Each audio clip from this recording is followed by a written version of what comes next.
Homeland Security Secretary Alejandro Mayorkas just finished testifying to Congress. The secretary faced pointed questions about the situation at the U.S. Mexico border. For more on all this, I want to bring in CBS News immigration reporter Camilo Montoya-Galvez. Camilo, great to see you. So give us your impression of Secretary Mayorkas' testimony. Hi, Tanya. U.S. border policy was definitely a major focus of this hearing. We saw several heated exchanges between Secretary Mayorkas and Republican lawmakers, and I think the hearing certainly demonstrated that discussing an issue as complicated and as polarizing as immigration policy through 7-minute televised debates is very difficult. And for example, we saw Republican lawmakers highlight the very high number of migrant apprehensions this past fiscal year in 2021 and the over 1.7 million migrant apprehensions this past fiscal year were an all-time high. That is true, but it is also true that many of the apprehensions were of people processed multiple times. There was a very high rate of multiple border crossings this fiscal year because of the mass expulsion policy that U.S. border officials are implementing. We also saw Republican lawmakers accuse Mayorkas and the Biden administration of implementing policies that encourage migrants to come to the U.S. And the Biden administration has certainly reversed several Trump-era border programs, including the Remain in Mexico policy, but it has kept others in place, including the Title 42 mass expulsions of migrants and asylum seekers that were first instituted under the Trump administration. And the Remain in Mexico policy is set to be reinstated this month, Tanya, because of a federal court order. So I think these are more nuanced issues than both Mayorkas and his Republican critics suggested today. Right. And Camilo, I want to ask you about a new initiative you've reported on called Operation Horizon, and that it also came up in the hearing today. What is that about?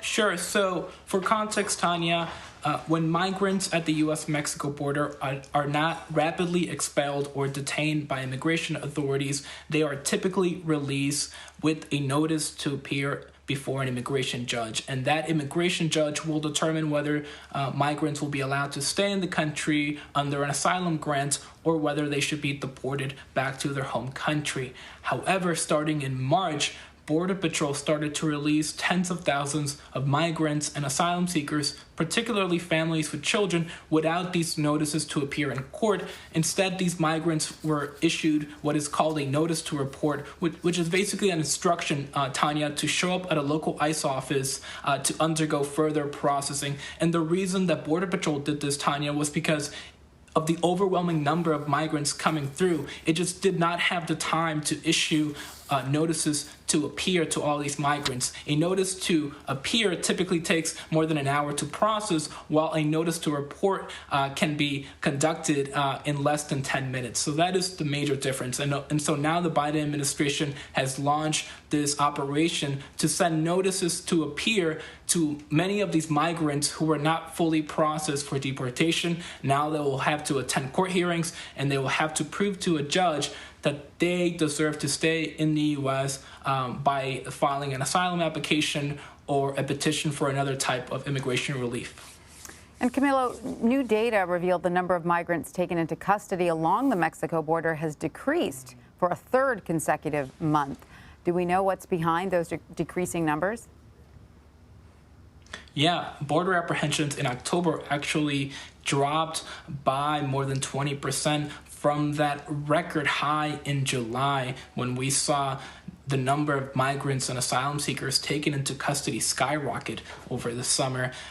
We know that the big drop is largely due to a significant reduction, Tanya, in the number of unaccompanied minors and families with children taken into U.S. border custody. In July, we saw more than 18,000 unaccompanied children apprehended along the U.S. Mexico border, but last month, less than 13,000 unaccompanied children were encountered. So there has been a significant reduction in that demographic. Apprehensions of single adult migrants continue to be very high, though they have dropped slightly. And in terms of the factors that may be causing this, there haven't been any major policy changes at the border, Tanya, in the past few weeks, but we have seen Mexican authorities ramp up enforcement in the interior of their country to try to stem the flow of migration to the U.S. Mexico border. And we also have seen Mexico tighten its visa requirements for certain nationalities like Ecuadorians and Brazilians. And we saw a significant reduction in the number of apprehensions of migrants from Ecuador in October.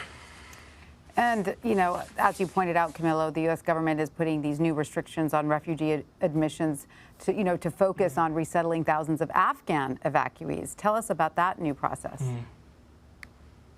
Sure. So as you know, the U.S. has brought more than 70,000 Afghan evacuees to the U.S. to resettle them here permanently. They did not enter the country as traditional refugees, but for all intents and purposes, they are refugees. These are immigrants who are fleeing a dangerous situation in Afghanistan, and the government is now trying to scramble to place these immigrants in communities across the U.S. in conjunction with the nonprofit resettlement agencies that traditionally help refugees.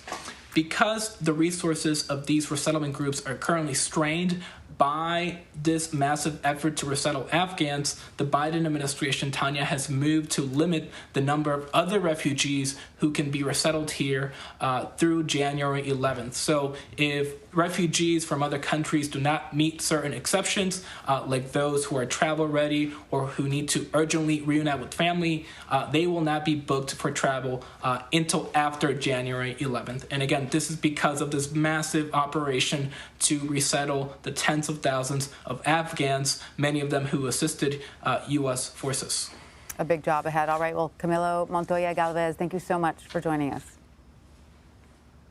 Thanks, Tanya.